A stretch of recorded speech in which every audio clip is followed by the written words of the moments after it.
విడుమొరటోడు అని వాళ్ళు వీళ్ళు ఎన్నెన్ని అన్న పసి పిల్లవాడు నవ్వాడు.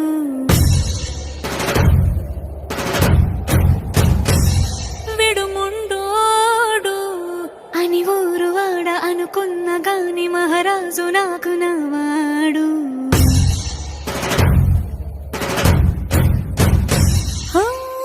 మాట పెడుసైనా మనసులో వెన్న రాయిలా ఉన్నవాడిలోన దేవుడెవరికి తెలుసును నాకన్నా.